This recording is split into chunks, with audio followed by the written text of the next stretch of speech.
Hello dear teachers, welcome to क्यूट्रिक्स 2.0। स्वागत है आप सभी का आज की इस क्लास में।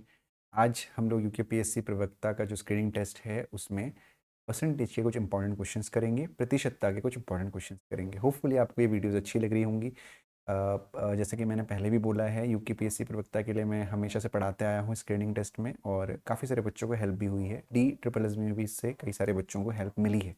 ठीक है, तो चलिए शुरू करते हैं। परसेंटेज के कुछ इंपॉर्टेंट क्वेश्चंस। अभी आप लोगों की वैकेंसीज आई नहीं है। जब आपकी वैकेंसीज आएंगी तो रेगुलर पिछले बार की तरह इस बार भी पूरे एक एक घंटे की लाइव क्लास आप लोगों के साथ लेंगे। अभी फिलहाल रिकॉर्डेड क्लासेस मैं ले रहा हूँ 15-20 मिनट की, क्योंकि समय का थोड़ा सा है प्रॉब्लम, लेकिन कोई इशू नहीं है। नोटिफिकेशन एक बार आ जाए तो हम डेफिनेटली आपकी पूरी लाइव क्लासेस लेंगे। ठीक है जी, तो चलिए शुरू करते हैं आज की क्लास। आज के पहले क्वेश्चन के साथ होपफुली आप लोग को क्लास अच्छी लग रही होगी। तो अगर अच्छी लग रही है तो वीडियो को लाइक और चैनल को सब्सक्राइब जरूर करिएगा। ठीक है जी, चलो बढ़ते हैं पहले क्वेश्चन की तरफ। तो जो पहला क्वेश्चन है हमारा, if A salary is 20% less than that of B salary, by how much percent B salary is more than A. यदि ए का वेतन बी के वेतन से 20% कम है तो बी का वेतन ए से कितने प्रतिशत अधिक है, आपसे पूछा गया है ना। तो बहुत बेसिक सा क्वेश्चन ये है। क्या करना है हमको, हमारे पास दो लोग हैं, एक ए है एक बी है। तो क्या बोला है कि जो ए की सैलरी है वो 20% कम है बी की सैलरी के। तो हम यहाँ पे क्या एज्यूम करेंगे, हम एज्यूम करेंगे कि बी की सैलरी 100 है और ए की सैलरी अगर 20% कम है तो 80 है। ठीक है, तो 80 है। तो आपसे पूछा गया है कि जो बी की सैलरी है वो ए से कितने प्रतिशत ज़्यादा है। ठीक है, तो ये जो है आपको कई लोगों को लग सकता है कि 20% इसका आंसर होगा, कि 20% कम है तो 20% ज़्यादा होगा। ऐसा नहीं होता है। ठीक है, क्यों नहीं होता है ऐसा? अब नहीं होता तो नहीं होता है, क्यों नहीं होता उसका भी कारण है। तो अभी हमें क्या निकालना है कि 100 80 से कितना प्रतिशत ज़्यादा है। 100 is how much percent more than 80, यानी आप 80 से कंपेयर कर रहे हैं, यानी 100 अपॉन 80 इंटू 100। ये आपको करना है कि 180 से कितना ज़्यादा है। आप कंपेयर किससे कर रहे हैं, 80 से कर रहे हैं। पहले आपने क्या किया हुआ था, पहले आपने क्या किया हुआ था, हाउ मच मोर देन पूछा हुआ है ना आपसे। यहाँ पे आप क्या करेंगे, यहाँ पे मोर देन यानी 100 माइनस 80 20। तो पहले आपने क्या किया था, 20 अपॉन 100 इंटू 100 किया, तो ये 20% कम हो गया। अब पूछा आपसे कि पहले आप 100 से कंपेयर कर रहे थे ना, पहले आपने बी से कंपेयर किया देन बी। अब क्या पूछ रहा है, देन ए। तो ए की सैलरी नीचे आ जाएगी, तो 0 से 0 कट हो गया। 2 4 ज़ा 8, 4 25 ज़ा 100, तो आंसर हो जाएगा आपका 25%। यानी जो बी की सैलरी है वो ए से 25% ज़्यादा है। यानी 80 में अगर आप 25% इंक्रीज करोगे तो आपका 100 आ जाएगा। ठीक है, चलो अगला क्वेश्चन देखते हैं। A person who spends 30% of his monthly income and saves ₹4200, find his expenditure and yearly income. एक व्यक्ति जो अपनी मासिक आय का 30% खर्च करता है और 4200 रुपये बचाता है, उसका खर्च और वार्षिक आय क्या होगा। ठीक है, तो ये आपसे पूछा गया, तो पहले उसका खर्च निकालते हैं। देखिए 30% वो क्या करता है, 30% खर्च कर देता है। ठीक है, और सेव कितने करता है, इनकम एंड सेव्स ₹4200। अब समझिएगा, मान लेते हैं कि उसकी सैलरी जो है वो 100% है। ठीक है, तो अगर उसने 30% खर्च कर दिया तो उसने बचाया कितना, उसने बचाया आपके यहाँ 70% उसने सेव कर लिया। ठीक है, 100% खर्च उसकी सैलरी है, 30% उसने स्पेंड कर दिया और 70% उसने सेव कर लिया। ठीक है, तो सेविंग कितनी है उसकी, 4200 है, यानी 70% की जो वैल्यू हो जाएगी वो हो जाएगी 4200। तो 70% की वैल्यू अगर 4200 है तो तो यहाँ पे आपकी जो 1% की वैल्यू हो जाएगी वो हो जाएगी 4200 अपॉन 70 इंटू 70 होगी 1 की वैल्यू। आपको किसकी निकालनी है, आपको उसका एक्सपेंडिचर निकालना है और उसकी ईयरली इनकम निकालनी है। ठीक है, तो एक्सपेंडिचर कितना है, 30% है, तो आप यहाँ से 1% की वैल्यू ये हो गई, तो 0 से 0 काट दिए, 6 42 यानी 600 आ गया उसका 1% का वैल्यू। तो अगर उसको आपको पूरी सैलरी निकालनी है तो 1% की वैल्यू अगर 600 है तो 100% की वैल्यू क्या हो जाएगी, 600 इंटू 100, यानी 60,000 रुपये वो एक महीने का कमा रहा है, क्योंकि मंथली है ना। तो आपको एक साल का निकालना है, तो साल के लिए इंटू 12 कर दोगे आप, 12×6 = 72, 1 2 3 4, तो 7,20,000 रुपये उसकी ईयरली अर्निंग हो गई।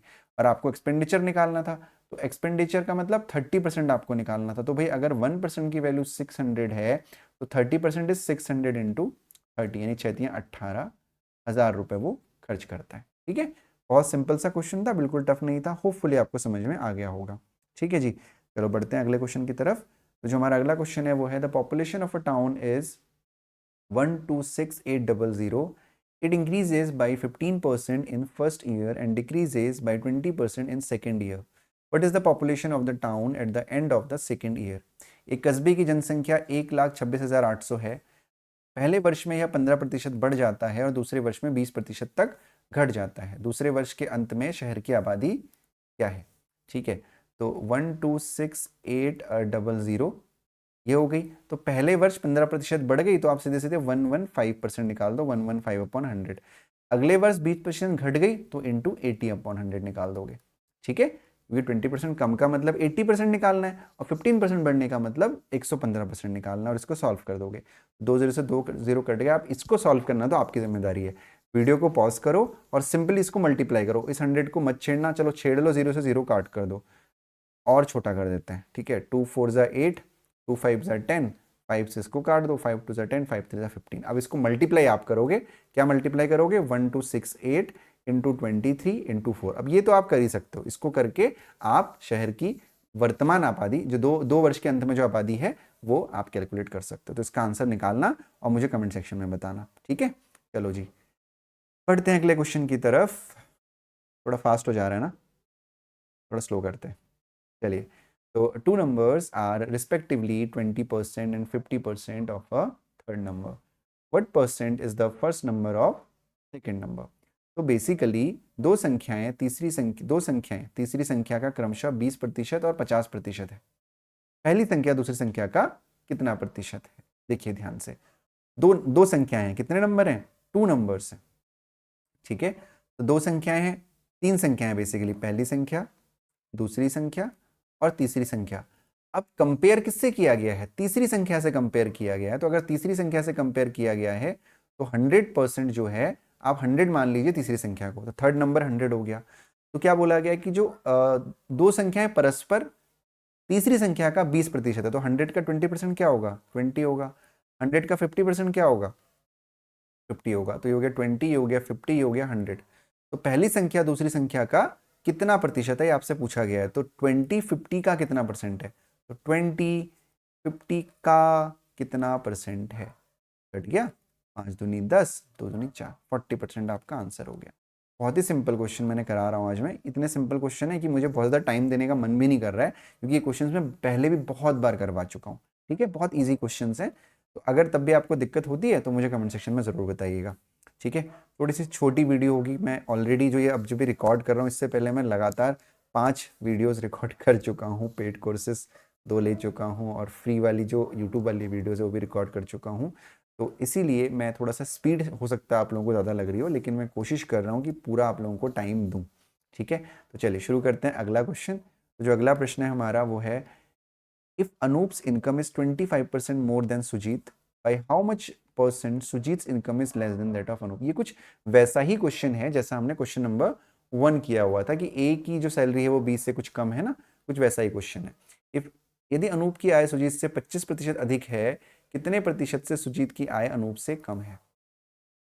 ठीक है, तो if Anoop's income is 25% more than Sujeet, तो भाई हमारे पास एक है अनूप जी और एक है हमारे पास सुजीत जी। ठीक है, तो अनूप की जो इनकम है वो 25% ज़्यादा है सुजीत से। सुजीत की हो गई 100, तो अनूप की कितनी हो गई? 125 हो गई।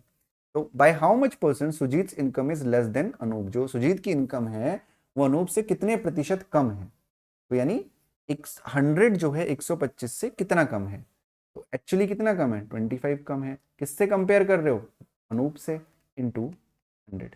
ठीक है, 25 5 जा 125, 5 2 जा 10 और 20 इज योर, यानी 20% कम है। ठीक है, क्लियर हो गया? आसान क्वेश्चन था, ये तो हम पहले भी कर चुके हैं। अगला क्वेश्चन देखते हैं। जो अगला क्वेश्चन है हमारा वो हमसे कह रहा है कि when 60 subtracted from 60% of a number the result is 60, what is the number? बहुत ही आसान क्वेश्चन और बहुत थोड़ा सा दिमाग घुमाने वाला क्वेश्चन है। जब 60 संख्या के 60% से घटाया जाता है, वो एक नंबर है, उस नंबर का 60% पहले निकाल लिया, फिर उसमें से 60 माइनस कर दिया, तो जो रिजल्ट आया वो 60 आया, तो नंबर क्या है? बहुत आसान क्वेश्चन है। मान लेते हैं कि जो नंबर है हमारा वो 100% है, तो नंबर 100% तो 60% तो 60% ही होगा। ठीक है, तो 60% होगा, तो 60% की जो वैल्यू है वो आपकी कितनी हो जाएगी, 60 हो जाएगी। ठीक है, 60 हो जाएगी, तो 60% की वैल्यू 60 हो गई। ठीक, तो अब यहाँ पे 60% की वैल्यू 60 कब हुई, एक मिनट रुकिए, थोड़ा सा मैं कुछ और तरीके से समझाने की कोशिश करता हूँ। 60% हो गया, तो क्या कह रहा है, उस नंबर के 60% में से जब 60 घटाया, 60% में से 60 घटाया तो रिजल्ट हमारा 60 आया। सिंपल, 60% में से 60 माइनस किया, रिजल्ट 60 आ गया, तो नंबर क्या है, यानी 100% क्या है। तो 60% की वैल्यू कितनी हो जाएगी यहाँ पे, ये 60 है, ये 60 जब यहाँ आएगा तो ये हो जाएगा प्लस का 60, तो 60% की जो वैल्यू हो जाएगी वो हो जाएगी 60 + 60 120।